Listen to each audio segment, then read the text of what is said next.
Ready to turn your Gomining earnings into real-world spending money? Let's get straight to it. First, log into your Gomining account.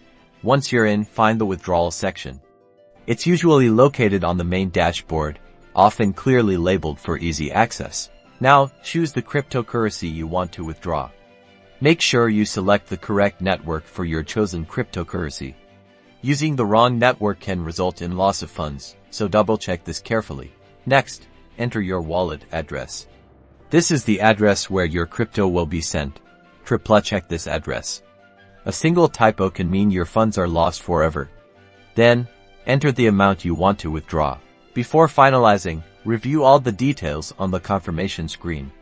Ensure the amount, cryptocurrency, network, and most importantly, the wallet address are 100% correct. Finally, click the Confirm Withdrawal button. You might be prompted to enter a two-factor authentication code or verify via email for added security. And that's it. You've successfully withdrawn from Gomining. You'll usually receive a transaction ID or confirmation message. Your funds should arrive in your wallet shortly. Remember, withdrawal times vary depending on the crypto network.